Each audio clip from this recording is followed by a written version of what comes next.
2008년 금융위기 이후에 신자유주의가 퇴조가 됩니다. 그러면서 국가 역할에 대해서 부정적인 인식이 완화가 되고 2017년에는 트럼프 행정부가 출범하고 나서 무역전쟁이 시작됐죠. 그래서 그때부터 경제 안보를 명분 삼아서 국가의 역할에 대해서 재고를 해야 된다라는 이런 생각이 이어졌습니다. 그다음부터 발전국가론이 재평가가 됐는데 특히 한국과 동아시아에 대해서 재평가가 이루어졌습니다. 이유는 코로나19였는데요. 이 당시에 국가의 역할 확대가 코로나19를 해결하는 데 큰 기여를 했다고 평가를 받았기 때문입니다. 특히 동아시아 발전국가들은 미국, 유럽보다 피해가 적어서 주목을 받았습니다. 한국, 일본, 대만은 정부가 방역 자원과 방역 조직들을 신속하게 동원했는데 이에 반해서 미국과 영국 같은 국가들은 공급 보건 의료들의 저투자로 인해서 민영화되었고 그로 인해서 이제 방역이 굉장히 약화되었다는 점에서 발전 국가들을 재평가하게 되는 계기가 되었습니다. 발전 국가로는 그동안 이제 한국은 IMF, 일본과 대만은 신자유주의를 수용하면서 해체될 것이라는 예측이 우세해 왔지만 지금 보시면 또 완전히 쇠퇴하지는 않았다라는 것을 알 수 있습니다. 발전 이후의 동아시아 모델의 재조정과 미래 전망 부분을 보시면 발전 국가로는 이제 세 가지의 쟁점으로 설명을 할 수 있는데요. 하나는 발전이라는 걸 어떻게 정의할 것인가, 두 번째는 국가의 역할이라는 걸 어떻게 규정할 것인가, 세 번째는 발전 국가의 특징을 어떻게 설명할 것인가로 여러 학자들이 발전 국가론에 대해서 얘기를 하고 있습니다. 권형기 저자는 국가의 역할을 축소가 아닌 재조정으로 봐야 된다. 그리고 그 재조정의 핵심은 국가 내 부처가 서로 어떻게 경쟁하고 협력하는지를 봐야 한다. 라고 생각을 했고 또 글로벌 아시아라는 책에서는 신자유주의적 발전주의로 봐야 한다. 그래서 이 신자유주의적 발전주의가 바로 세계화에 대응하는 동아시아의 특수성 이해에 도움이 된다라고 보았습니다. 또 Region of Regime라는 책에서는 동아시아 10개국을 이제 유형화하고 비교했는데요. 여기에서는 이제 사회국가도 포함시켜서 유형화하고 비교하면서 특수적이고 보편적인 평가 준거를 제시하면서 발전 국가론을 확대해오는 그동안의 발전이 있었습니다. 발전 국가의 개념과 동아시아 발전 모델 형성을 이어서 보겠습니다. 동아시아의 국가가 경제 발전에 기여한 사례가 발전 국가로 개념화되었고 타 개발도상 국가는 구분되는 특징인 자율성이라는 측면이 이제 발전 국가의 개념으로 형성이 되었는데요. 이 자율성이라는 것은 그러니까 이제 국가가 외부의 압력으로부터 벗어나서 자기가 자기 국가만의 정책을 운용할 수 있는 능력이라고 좀 해석하시면 좋을 것 같습니다. 근데 이제 계속해서 긍정적인 평가를 받다가 사실 이제 부정적으로 평가가 전환됐던 시기가 있는데 그게 바로 금융위기 직후입니다. 이때 이 금융위기 직후에 부정적인 평가로 전환된 이유는 이렇게 금융위기를 영향을 받게 된 이유가 민관 협력이 너무 강해서 이게 정경유착으로 전환됐고 그래서 이게 금융위기에 기여했다는 비판을 받았다고 생각했기 때문인데요.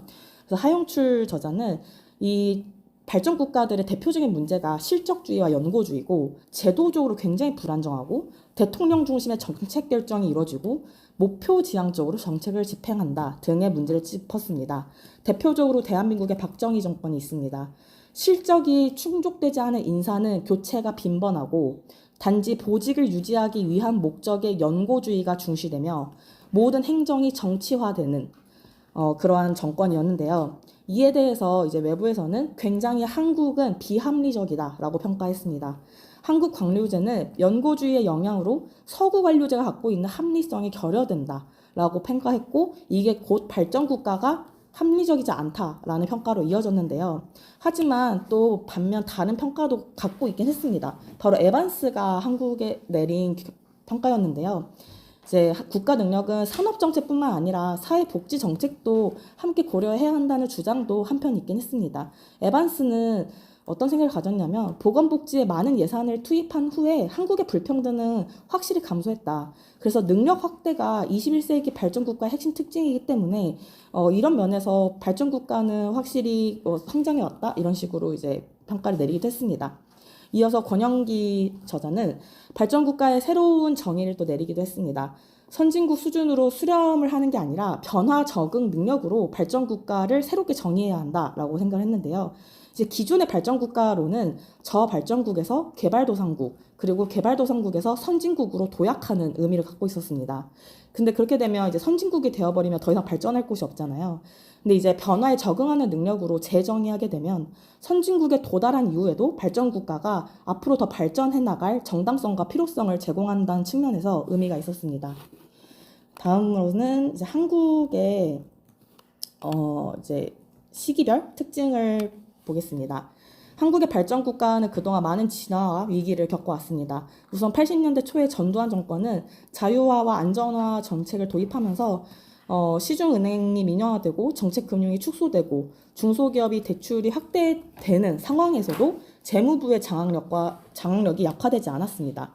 재벌은 자유화와 개방을 요구하면서도 산업 정책의 전면적인 폐지에는 또 반대를 하는 이중적인 태도를 보였는데요. 이러한 재벌들의 이중적인 태도가 오히려 국가주도의 발전주의가 폐지가 아닌 변화로 귀결되는 데 중요한 역할을 했다고 보았습니다. 노태우 정부는 당시 금융, 무역, 자유화 정책을 추진했고 그러면서 재벌 확대를 방지를 했는데요. 금융 자유화로 대출이 용이되고 재벌은 정부의 자금 지원에 예전처럼 의존할 필요가 없었는데 91년도 대통령 선거에는 이제 재벌이 정당을 만들어서 출마할 정도로 정부와 기업의 관계가 굉장히 약화되는 모습도 보였습니다.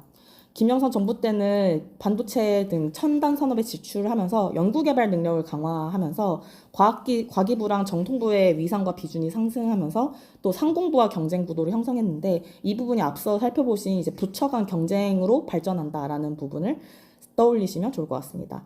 김대중 정부는 이제 자동 노동 집약 산업에서 지식 집약적 산업으로 전환한 시기라고 보시면 되는데요. 또 이제 재벌 해체가 되면 오히려 또 국가 경쟁력이 약화된다.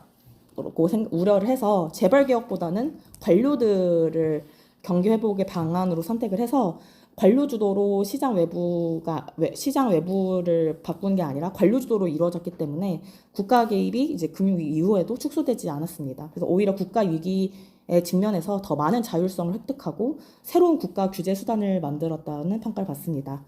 이후 모든 정권은 경제 민주화를 내세웠지만 재벌 중심의 경제력 강화가 계속해서 진행되었고 경제 침체 시에도 분배보다는 성장을 우선시하는 모습을 보였습니다. 밑에 예시를 보시면 계속해서 그러한 정책이 유지되었음을 확인할 수 있습니다. 신자유주의적 발전주의에 대해서 좀 더 살펴보겠습니다. 발전국가에 대한 평가는 신자유주의가 등장한 이후에 세 가지 비판을 공통적으로 받는데요. 이 발전국가라는 개념이 고도 성장기의 한국과 일본, 대만 이 세 국가에만 적합하지 않느냐라는 첫 번째 비판이고요. 두 번째 비판은 자본 축적 과정에는 계급과 형성 그리고 계급의 분화가 뒤따르고 자율성은 낮아진다. 근데 아까 설명드렸다시피 자율성이 발전국가의 특징인데 발전국가는 발전을 하는 과정에서 자율성이 낮아진다면 발전국가가 아니게 되는 모순에 부닥치게 되는 이 비판을 받는 거죠. 그리고 세 번째는 금융 통제가 정경 유착을 심화시킬 수 있다. 그러니까 결국 발전국가는 결국 부정부패에 이를 수밖에 없다라는 비판을 이제 세 가지 비판을 갖고 있었는데요. 이제 97년에 실제로 금융위기 이후에 발전국가 미래에 대해서 해체론과 지속론, 혁신론 사이에 논쟁이 시작됩니다. 해체론은 이제 발전국가는 필요 없다. 세계화 시대에서는 자유화와 개방의 대세로서 발전국가는 자율성 유지할 수 없고 발전국가 폐지였고요. 지속론은 국가의 역할이 발전국가에서 분명히 이제 있는데 이걸 단기간에 없애는 건 불가능하다라는 이제 취지로서 어쨌든 장기간으로 봐서 점진적으로 축소해 나가자라는 입장이었던 것 같습니다. 혁신론은 새로운 환경에 적응하기 위해서 사회조합주의를 수용하고 복지국가와 유사한 형태로 전환될 것을 주장했습니다. 금융위기 이후에 동아시아는 실제로 어떤 것을 택했을까요?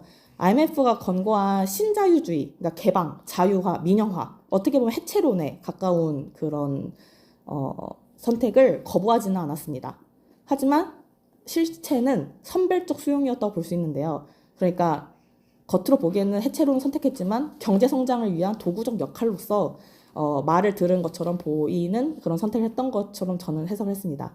그래서 신자유주의랑 발전국가의 신자유주의를 가져가면서 발전국가의 이념적 지향은 또 가져가면서 발전국가가 오랫동안 지속해온 제도적인 관성은 유지한 그 모든 것이 합쳐진 게 바로 발전주의적 신자유주의적 발전주의로 이제 귀결된 것 같습니다. 이로 인해서 어쨌든 대안이라는 것은 또 학자들이 내놔야 되기 때문에 가장 많은 지지를 받는 대안은 민주적 조합주의입니다.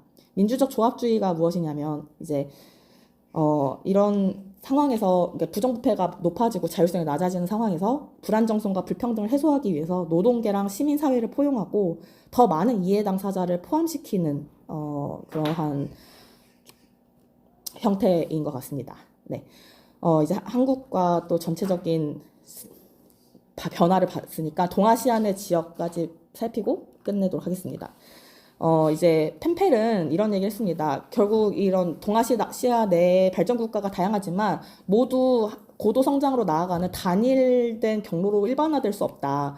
각각의 국가는 요인이 너무 다양하다. 어떤 국가는 성공했고 어떤 국가는 실패했다. 그래서 각각의 발전적 레짐의 유형이 다양하다 해서 다양한 발전적 레짐을 유형을 제시했습니다. 발전적 레짐은 일본, 한국, 대만입니다. 그래서 산업정책 등으로 이제 고도 성장을 이루었고 일관성과 응징력이 있었고 미국의 지원을 통해서 효율적으로 또 국가기구를 운영했다라는 공통점이 있습니다. 유사발전 레짐 유형이 있습니다. 말레이시아나 인도네시아, 태국 등의 국가가 여기에 포함되는데요. 해외 직접 투자를 유치해서 제조업으로 발전시켰다는 특징입니다.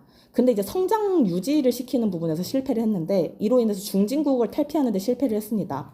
이 이유는 이 국가들이 인종이 분열되고 지역이 분열됐다는 이유가 가장 크게 꼽히는데요. 이로 인해서 발전적 레짐에 포함되었던 국가들이 가졌던 응집성이 약했고 그래서 이제 이러한 이유로 분열이 되었고 또 기술 역량이 부족했다는 점이 유사발전 레짐 유형에 포함된 이유로 꼽힙니다.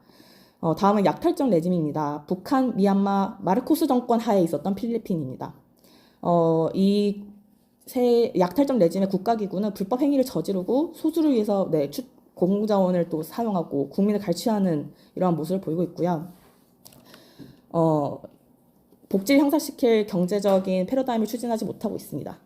네 번째는 재구성되는 발전적 레짐입니다. 여기서 다시 발전적 레짐이 다시 이제 재구성되는 발전적 레짐으로 한 번 더 보이는데 일본, 한국, 대만이 고도 성장에서 저성장으로 되는 부분인데요. 이게 어떻게 보면 앞서 설명드렸던 그 발전 국가를 재정의하는 부분에서 변화에 적응하는 능력으로 선진국에 도달한 이후에 발전 국가의 정당성과 필요성을 제공하는 부분에서 이 부분이 이어진다라고 보시면 될 것 같습니다. 이제 이어서 중국까지만 이제 설명드리면 될 것 같은데 여기서 이제 중국도 동아시아에 포함이 되는데 과연 중국은 이런 발전 국가에 포함이 되느냐라는 것에 대해서 여러 학자들이 이견이 분분합니다.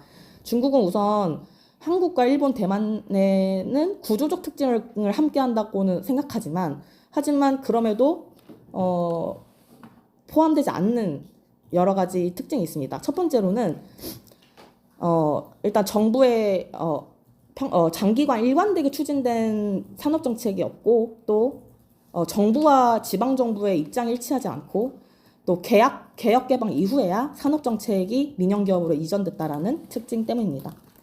그래서 발전국가는 국가의 역할과 기능, 발전 내용, 각국 사정에 맞는 발전 모델 탐색에 달려있다. 그래서 이렇게 진화해 왔음을 살펴보았습니다.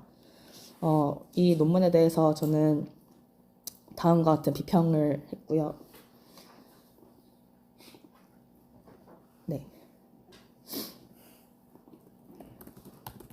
네, 제 생각에는 본질적으로 좀 이게 계속 이 논문에서는 국가주도적 그리고 약간 권위주의적으로 발전 국가를 설명하는 쪽으로 설명을 한다고 생각했는데 일본이나 대만이나 대한민국을 설명하면서 민주주의에 대한 이야기가 더 설명이 되었어야 된다고 생각이 들었는데 그러면 확실히 또 발전 국가는 또 국가 주도이긴 해서 이게 모순이 되기는 하겠다 싶었어요. 근데 이제 이 부분을 어떻게 좀 더 설명이 들어갔으면 좋겠다는 생각이 들고 이런 부분에서 논의가 더 안 된 게 아쉽다는 생각이 들었고요.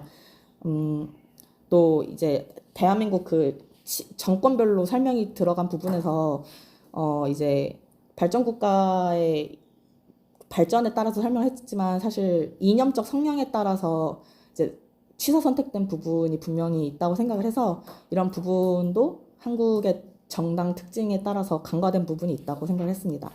또 이제 외교적으로도 충분히 이제 네, 제도에 미친 영향이 네, 다뤄지지 않았다고 생각을 했습니다. 그래서 토론할 거리로는 중국에 대해서 여러분들은 어떻게 네, 동아시아 발전국가 모델로 간주할 수 있다고 생각하시는지, 그리고 이제 앞으로 여러분 뭐 혁신론과 해체론과 지속론 중에서 어떻게 생각하시는지, 앞으로 유효한 모델이라고 생각하시는지 네, 토론거리 가져왔습니다.